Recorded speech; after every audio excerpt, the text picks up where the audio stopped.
Back in September, when Iran's protest movement caught the world by surprise, conventional thinking was that with patience and ruthlessness, the regime would eventually outlast whatever came its way. After all, that's been the playbook so many times since the Islamic Revolution of 1979. But is this time different? We're now into the third month of what protesters now insist is a revolution.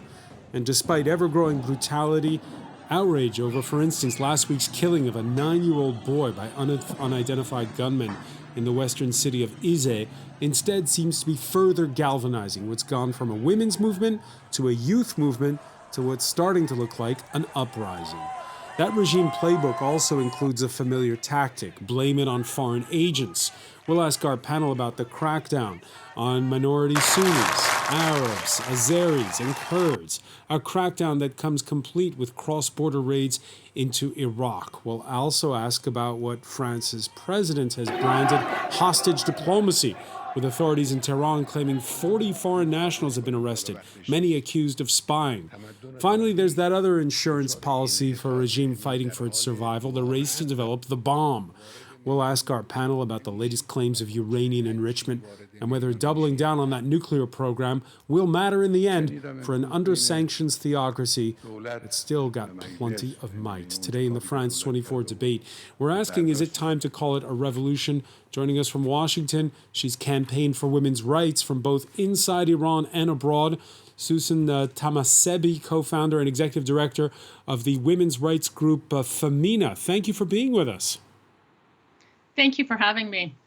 She was raised in what's become very much a target of the regime in this movement, the capital of Iranian Kurdistan, Sanandaj. Sheda Hassami is the founder of Humanitarian Aid and Journalism. Welcome to the show. Thank you so much. Welcome to Tehran-born artist Barbad Golshiri. Thanks for joining us.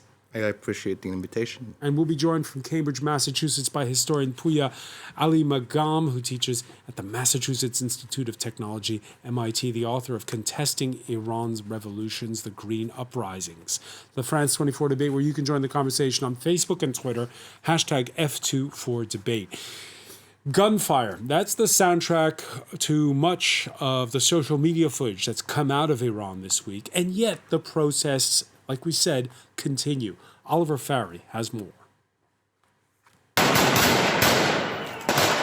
This video posted online by the human rights NGO Hengo shows security forces firing live rounds at protesters in the Kurdish city of Javanrud in western Iran.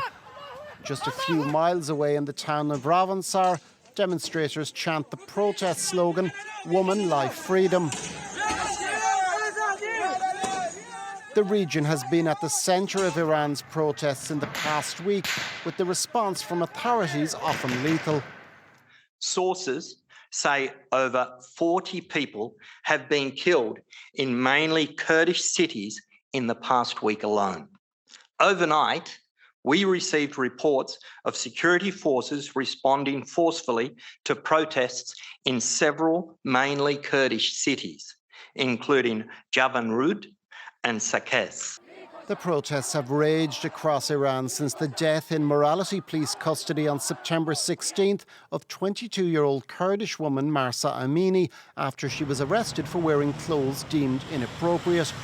Since then, more than 300 people have been killed by security forces, according to the UN High Commissioner for Human Rights, which is to hold a special session Thursday in Geneva devoted to Iran.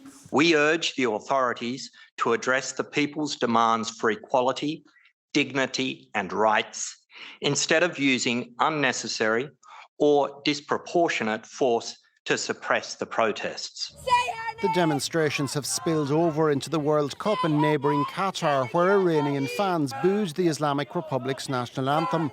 But the Iranian regime is holding firm, offering no sign of compromise, accusing the protests of being fomented by foreign elements seeking to destabilise it. Let me begin with you, Susan Tahmasebi.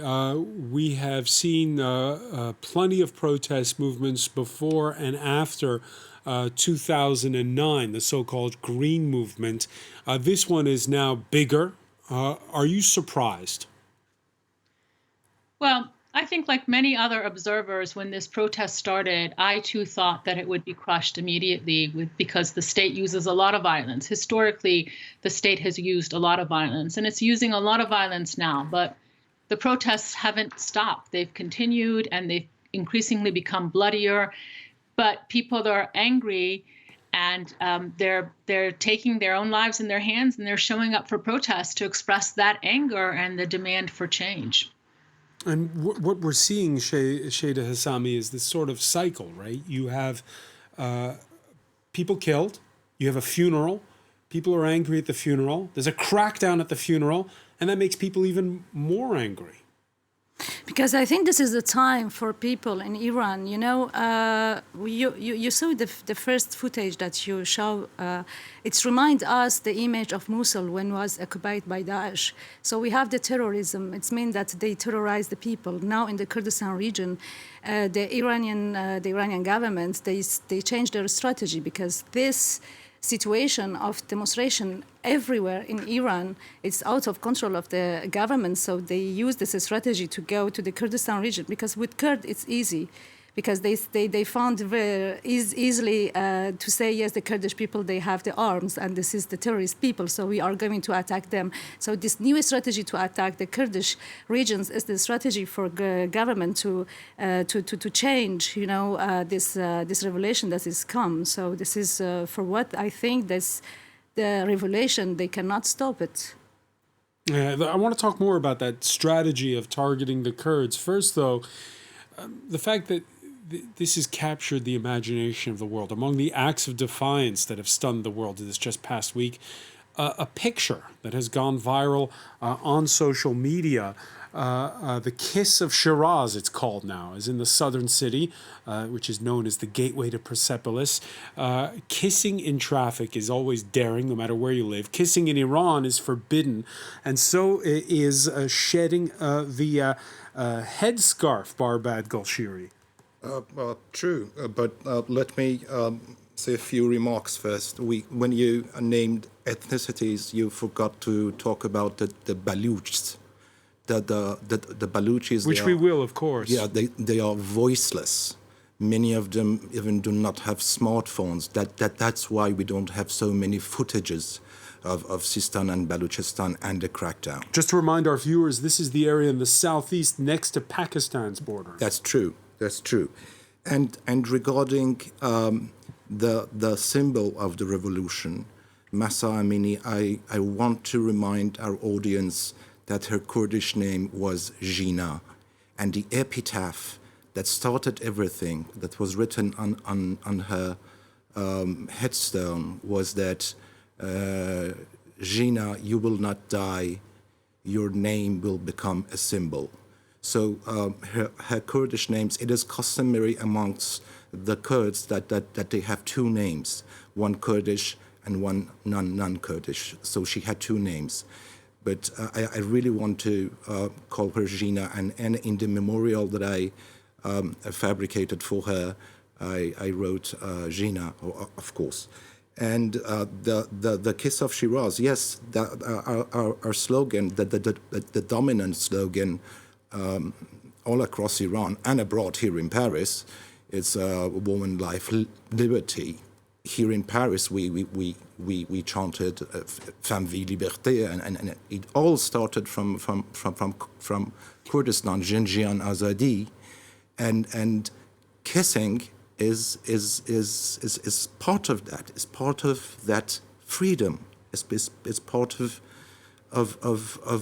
one's everyday life.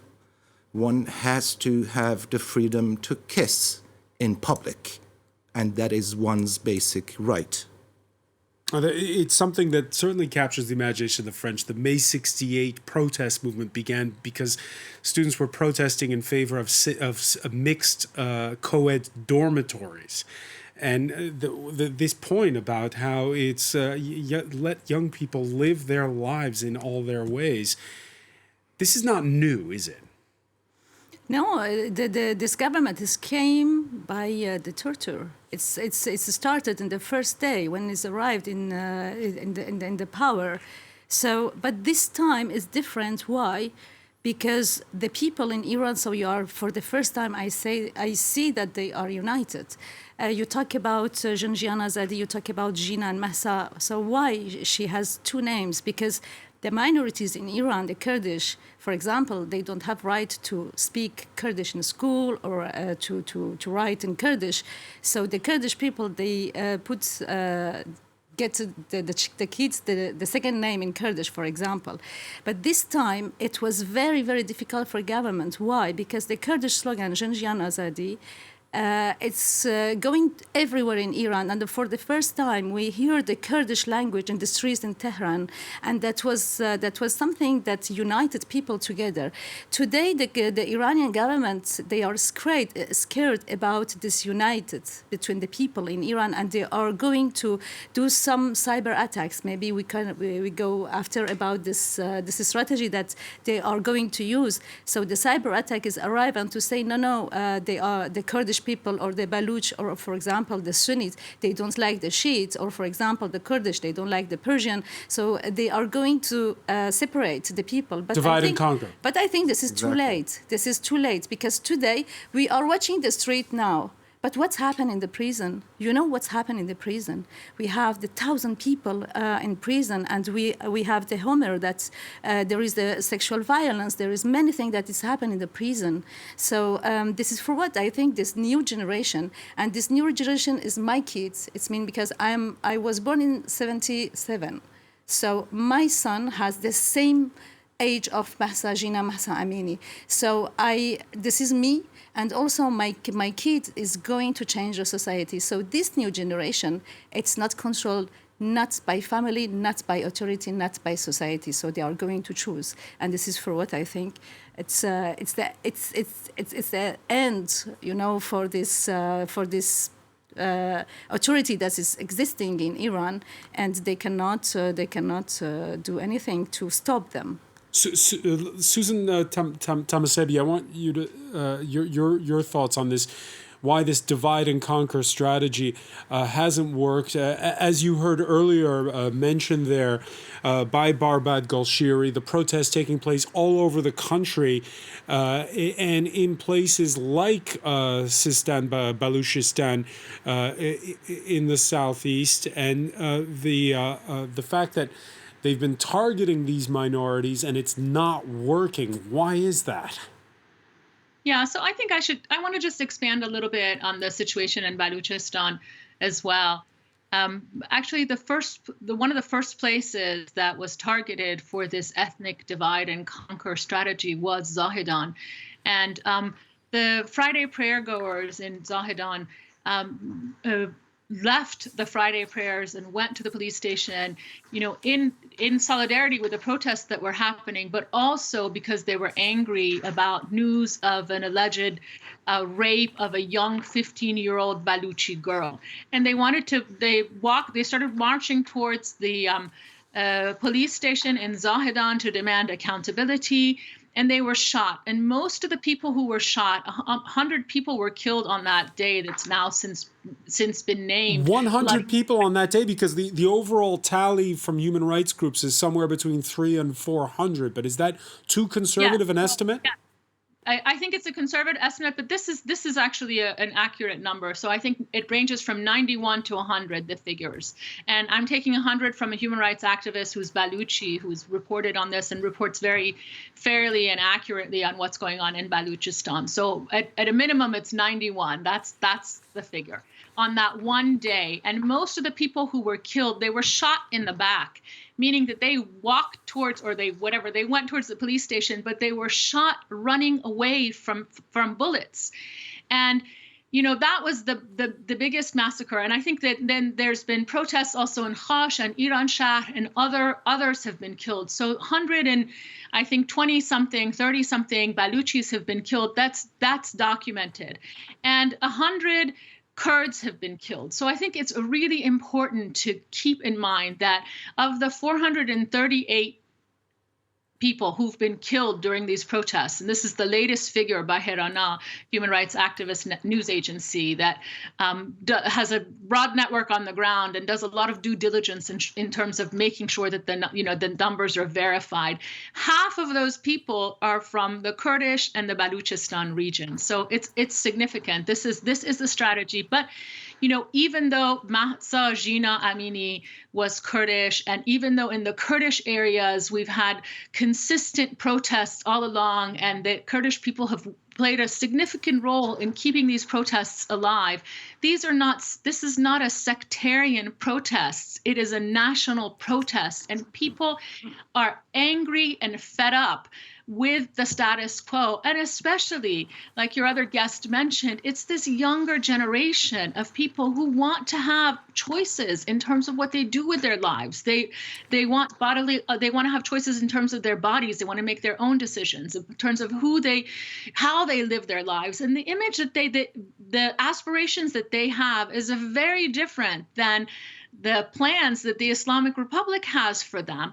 And the Islamic Republic has refused consistently for decades to give way to any of the demands of the Iranian public. So I think that this is part of the reason why these protests have continued, and why people really see the importance of being present in the streets and fighting. And this is why the sectarian angle has not worked. Of course, we have to take into consideration that the highest prices are being paid by ethnic minorities, because this is what the Iranian state has consistently done. Let me bring in at this point, so he joins us, and we thank him for being with us again here in the France 24 debate. Historian Pouya Ali Magam, your remit is studying protest movements in Iran. Earlier, thank you for being with us, Pouya. We showed that image, which has now become iconic from last week, of a couple kissing in the street in Shiraz. Another image that's really startled audiences here is from social media, and that is in Khomeini, which is the ancestral home of the late Ayatollah Khomeini, on fire. The leader of the 1979 revolution. There were images on social media last Friday that started circulating of that. Burning the ancestral home of Ayatollah Khomeini? What's that about? So, first of all, thank you for having me, and it's wonderful to continue the conversation about this really important issue. I would say that the burning of the house of the founder of the Islamic Republic is, while this is the first time, as far as I know, this house has been targeted, targeting symbolic places in Iran, either attacking them or really kind of just taking the meaning of these symbols and reprogramming them and using them against the state isn't something that's new to Iran. So one example would be in 2009 on, for instance, Jerusalem Day. This was a day that was founded by Khomeini. It was a day founded by the Islamic Republic. It was supposed to be the last Friday of the month of Ramadan as a day of solidarity with Palestinians and the government that championed their liberation, the Iranian government.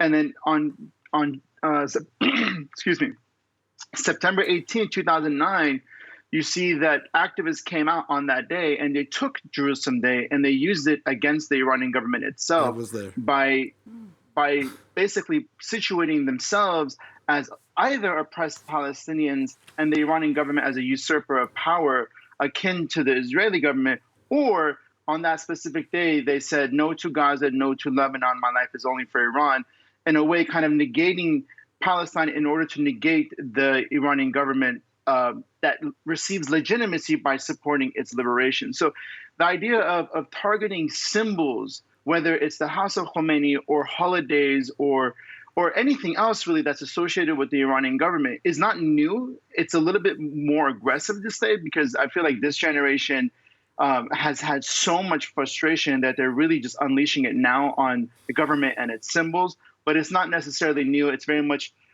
been happening since 2009, and it's just becoming much more intense or commonplace. Barbad Golshiri, you say you were there back I in was there, 2009. yes. I was there in that demonstration. I was in all of those demonstrations during the Green Movement of Iran. Back then, the slogan was "Where's my vote?" So people were still working within the system. Yes, I would say, but mainly the first week. You know, after the Friday prayer, that the supreme leader threatened the protesters, slogans changed. We did chant "Death to the dictator," but naming the very name of Khamenei was a matter of rarity. We did chant or "Death to Khamenei," but it was a matter of rarity. Today, it's no longer a matter of rarity. People are saying it thousands of times every day in all cities across Iran. It's a different story. And back in 2009, I think they killed about 100 and something protesters. Now they have killed more than 400 people, and we have 15,000 prisoners, around 15,000 prisoners. And in my field, I can tell you that there are tens of Iranian artists in prison. On my way here, I heard that a very good graffiti artist, Hamid Nikhah, was arrested. He was very active, and he's a great artist. I'm very sorry that he ended up in prison as well. And he was also Kurdish. He was from Marivan. And in the past week, we've started to see more and more death sentences handed down. Yes, even the parliament members backed it. They called upon execution.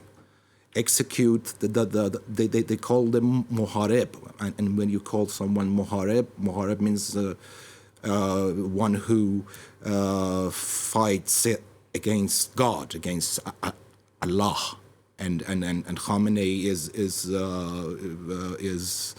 is somehow his shadow on earth. So when you call someone muharib, his blood can be spilled. That's heartbreaking. But I think that the pressure led to something, because the MPs, some of them said that we did not sign that letter. That letter was forged, and so on. But the struggle, I think, still continues, and the movement, let's call it a revolution, hasn't stopped yet. Albeit of all the crackdown that we have seen. Well, let's talk about terminology. Back in September, Emmanuel Macron sat down with his Iranian counterpart, Ebrahim Raisi. This was on the sidelines, seems like years ago now, on the sidelines of UN Week in New York. At the time, there was still a glimmer of hope that the 2015 UN nuclear deal could be revived. It hasn't, and we've seen the consequences just this week, what with uranium enrichment going into hyperspeed, it seems. There have also been at least 7 French nationals who are now currently detained, including, she's been held since 2019, sociologist Fariba Adelka. Macron has more and more upped the tone, meeting with 4 prominent Iranian activists here in Paris on November 11th. Today, Macron speaks of hostage diplomacy and calls what's happening in Iran a revolution. The grandchildren of the revolution are now making their own revolution, and they are devouring it. What is most impressive in this movement is that these young men and women have only ever lived under this regime. That is what is most impressive. C'est ça ce qui est très impressionnant. Let me, if I can, before we talk about the French politics aspect of this, Pouya Ali Magam, do you agree with that turn of phrase you heard from Emmanuel Macron, that the grandchildren of the revolution are devouring it? So let me understand. So the grandchildren of the revolution are devouring the government? Is that what's happening? Or they're vice devouring versa? the revolution of 79. I think, first of all, I think it's important to understand that this is not a protest movement just by itself. They're not protesting for the sake of protesting. They're not just protesting to be able to wear or not wear the hijab. This is targeting the entire core of the system. It is a revolutionary movement. I would also say the Green Movement in 2009 also had a strong revolutionary feel to it too. So there's a long genealogy of revolutionary protest movements against the Iranian state. 2009 may have started with "Where's My Vote," but it ended in December with "This month is the month of blood. Sayyid Ali or Khamenei will be overthrown." You're hearing slogans now saying "This year is the year of blood, and Sayyid Ali Khamenei will be overthrown." And so, there is a continuity, and the idea really is that this uprising today, or this revolution, is not going to be won in 10 weeks or 2 months or 3 months or whatever, but it's going to take a while. But they have their sights on that longevity, right? Because the Iranian Revolution itself was about 14 months. The Green Movement lasted about 6 or 7 months. It wasn't every day, it was sporadic.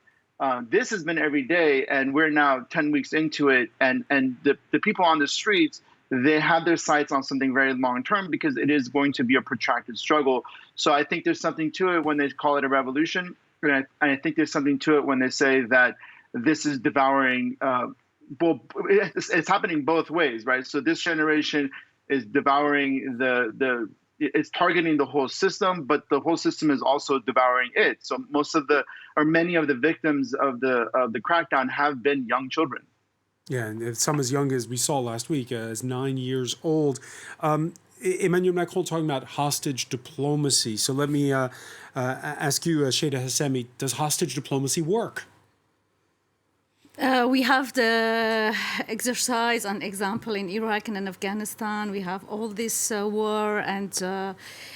So I think that I'm not against the diplomacy. It's me that diplomacy can work. It can work very, very well. But when I say hostage diplomacy, it's Emmanuel Macron criticizing the regime for imprisoning French nationals, which, by the way, it's not just French nationals. A lot of foreign nationals. Yes, because Iran can hostage every people in the name of spies. And does that work? Is it effective? Does the regime what does the regime get at? Today, I think this is not working with this regime because they are not listening anyone today. Because, you talked about the movement, Green Movement. Today, they are going to come back to them because they don't have any choice. They say that the people, they want to change the government because this revolution is against the core and the principle of this government. So the Green Movement, if you want, they are agree with the principle of this ideology. But today, the people, they don't want. So the government know about that, and they are using the violence and the terror. And I don't think that this hostage diplomacy is working with them because you know that we have many hostage from France and also the other countries. They are already in the prison, and we have the other person in the prison. So this is not working. All of the international organizations, they are working together about the cases of journalists, of activists, and they are still in the prison, and we don't know anything about them. I don't want to be optimist, but so I think that the diplomacy can work in a good way. Maybe they can do the pressure, but I'm not sure that Iran respond today with them. Susan Tahmasebi, we've seen some outspoken words from the U.S. president in the last couple of weeks. Does what the outside world think matter in this? Well, I think the outside world needs to demonstrate its support for people inside of Iran who are protesting, who are asking for fundamental human rights, and whose rights not only have been violated, are being severely violated during these protests. You keep talking about the 2009 protests and these protests, but I just want to remind you that there were also first of all, there have been a lot of protests throughout these years between 2009 and today, but there are also two other national protests in 2017 and 2019, which were predominantly driven by economic concerns, but then also other concerns. And the 2019 protests also ended very quickly, but were also very bloody. So they're different figures, 300 and something, and then one figure that's 1,500, but they're in a much shorter span of time. So I think it's important to also talk about those protests. But these protests are very different than the 2009 protests. First of all, they started in response to a death, asking for accountability for the death of a woman. and initially demanding women's rights, which has historically been, women face a lot of discrimination in Iran. Now the demands of the protesters are much broader, but these protests are different, that they don't have a particular leader like the 2009 protests did. They're decentralized, they're locally organized, and people in their own communities are leaders. So, and I should stress that for people outside who are watching this, the leaders are inside the country, and they're not necessarily known leaders. So it's important not to elevate people outside the country to the level of leadership, because it will undermine what people are doing inside. And so you're saying, just to be clear on this point, you're saying that it's not a leaderless movement. I think that these protests resemble very much, even though they've changed in their demands. They were initially demanding women's rights, but they resemble very much in the way that they're organizing and they're working the women's rights movement inside the country. So they're decentralized, they're locally organized, they have many, many leaders who are unknown. We in the women's movement have always sort of struggled against this charismatic leadership model, which I think the West is also very focused on. But this has also been the strength of this protest. If they had one charismatic leader, that charismatic leader would have been arrested and the protest probably would have stopped. So this is why they've continued. But these protests are also really important because women are still continue to be at the center and the forefront of many of these protests. A lot of young people in their 20s or their teens, but they're also intersectional and they're across the country. And we see people from different socioeconomic backgrounds. So it's a very unique protest. But I think it's a culmination of all of these protests throughout the years, but also very, very significant point that it's also the culmination of the work of the women's movement and women continually pushing for their rights throughout all of these years. And then people just kind of had enough. And that was the spark. They couldn't really wrap their heads around the fact that somebody would die because of a headscarf. Of course, the demands are much broader now, and it's a general dissatisfaction. And a lot of people are asking, for the entire system to change. But I think it's important to keep those characteristics in mind. Pouya Alimagam, let me ask you to rebound on this, because you're hearing there Susan talk about what's a coalition, right? Rich and poor, different ethnic groups, people from various parts of the country. 1979 was also a coalition, communists and clerics at the time, and people, again, from different socioeconomic backgrounds that helped topple the Shah. Is it that kind of moment? We're getting there. It might be still a little bit early, but if I may respond real quick, one reason why I do like to compare these protests to 2009 is because I'm a historian. There's a genealogy, and I think there's a mischaracterization when we say that the protests in 2009 were reformists. It may have started with the elections, just like these protests started over the death of one person and the hijab, but they mushroomed into something much different. And the slogans that the Green Movement kind of came up with towards the middle and end of the protests were "Mag bar Taliban, che dar Kabul, che dar Tehran," death to the Taliban, whether in Kabul or in Tehran. And they're essentially equating the Iranian government, clerical rule in Iran, with the Taliban, something that is reviled both by Iranians and the Iranian state. And now it's being equated with the Iranian government rule. So I think that history is really important. There is a genealogy of cross-pollination between all these protests.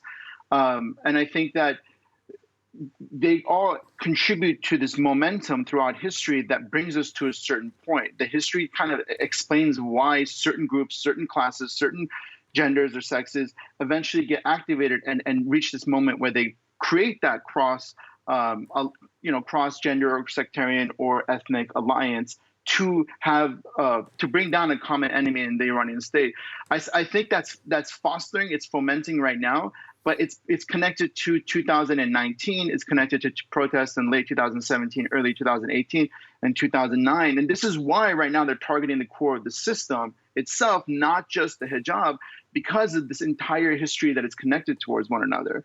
This is why I think as a historian, I like to talk about genealogy, not to say that reform is possible with this government or this is about reform or that was about reform. I think that these are multifaceted movements. They're vertical, they're horizontal, not vertical. And what that means is because they lack a certain ideology or a certain one figurehead, everyone who has a problem with the Iranian government could join up. Because if you have a specific ideology, then people who believe in that ideology will join you. But when you don't have a specific ideology and you're an open movement, which is what 2009 was, and every protest movement since, including right now, when you don't have a specific ideology or a specific leader, then everybody could join it who has a problem with the status quo, the government, the economy, repression, or anything else. That's why it's horizontal and not vertical like it was in 1979, where there was a leader, there was a vague ideology that was being propagated at the time, and anyone at the time that had a beef with the Iranian government joined up.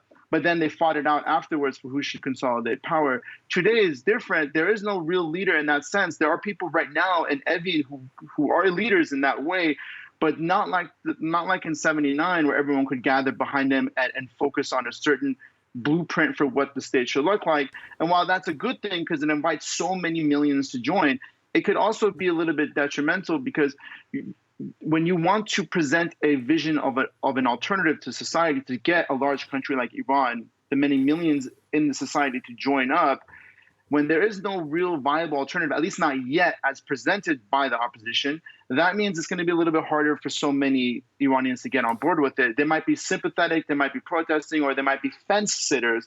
But until we reach that point, and it takes a process, it takes a while, it took 14 months in '79, we're moving in that direction, but this is one reason why revolutions are a process and we just have to be patient and kind of try to sit back and try to analyze it and see what's happening. And of course, Barbad Golshiri, the adversary is formidable. I mean, the regime would have everything to lose. The Revolutionary Guards have their hands in business. They have the political power. They have the military might. Yeah, they are the oligarchs. And you were talking about hostage policy. It was Mohsen Rezai, one of the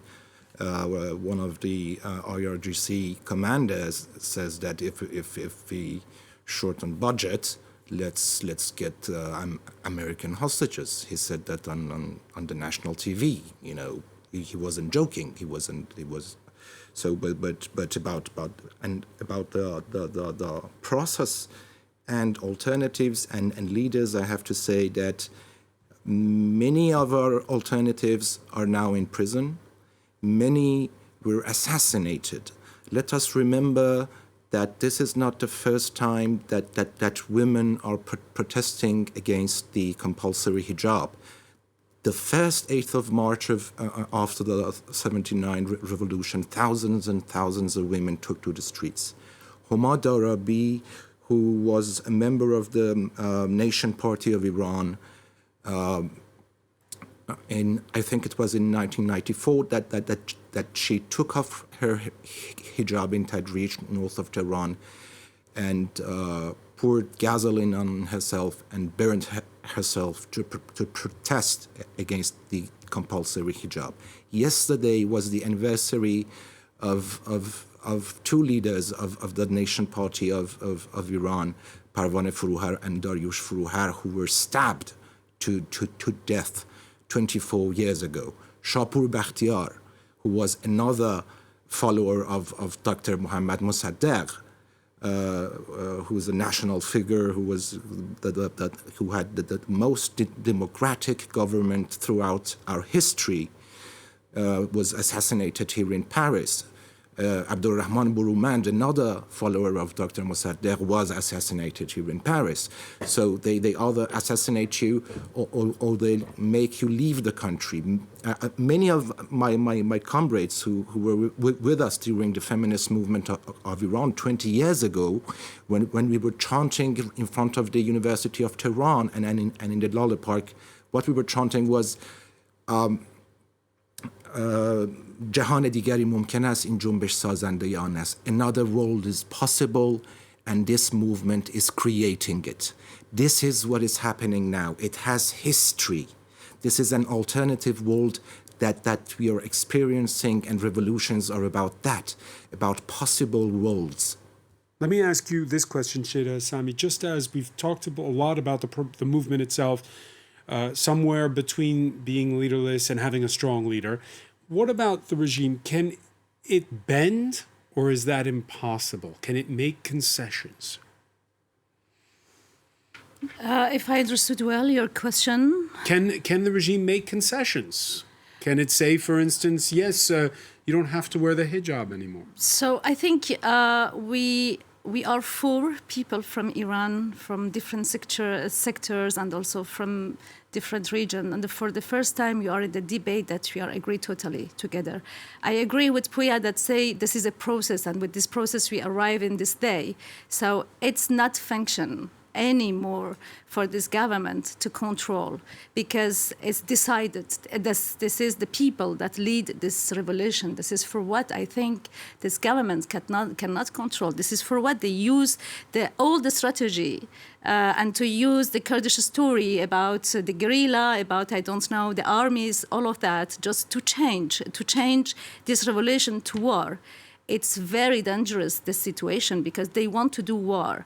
And the war, it's very, very bad for Iran. So we should understand that today the government of Iran, yes, they have the authorities. And so they don't have many pressure from the United Nations and the other countries. And this is the role of United Nations to document as the crimes of Daesh for the crimes in Iran.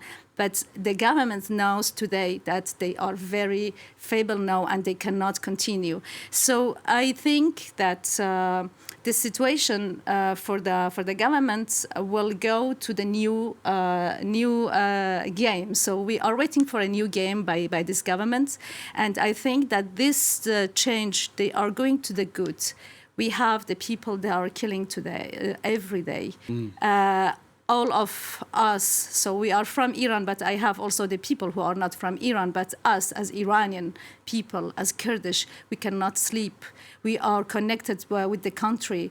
We cannot anymore to understand what's happened every day, every morning. So we have the news of killing the people, the kids, the women, the men, and also the people who are horrified in the street. And we have the news of the activists, of the journalists, of the people in the prison. And so it's huge for us as Iranian. So I think this pressure, it's not possible for this government to control anymore. So this is for what we are going to the good change, but with a very, very dangerous way and game. All right, a lot of danger ahead. We're out of time, but let me just ask you very briefly, Susan Tahmasabi, you have an aging supreme leader. What happens after Ali Khamenei? I don't know. I think part of what's happening is because of that, is who's going to be in power. And we saw this repression we've always experienced repression. We've had different periods where there's been opening, but there was intense repression leading up to these protests. And a lot of civil society activists, a lot of women's movement activists were getting arrested. And immediately after these protests, because the women nature of these protests, a lot of women human rights defenders have been arrested. And we've documented we've published over 148 people who've been women human rights defenders arrested, but we have over 170. And these are just figures that we can verify. So I don't know what's going to happen. I think this repression is in fact intended, the repression that started was intended to determine and to influence what's going to happen afterwards. But currently, I think, as other people said, I don't think the Iranians no longer have an appetite for reform. We went through over 20 years of advocating for change in peaceful ways, and the Iranian system wasn't willing to budge. And this is the result. This is the result of that years and decades of repression. And I still don't think that they're going to reform. They're not going to give in to the demands. They're not going to give in. Susan Tahmasabi, I want to thank you so much for joining us from Washington. I want to thank Puya Ali Magam from Cambridge, Massachusetts. I also want to thank Shada Hassami, as well as Barbad Golshiri. Thank you for being with us here in the France 24 debate.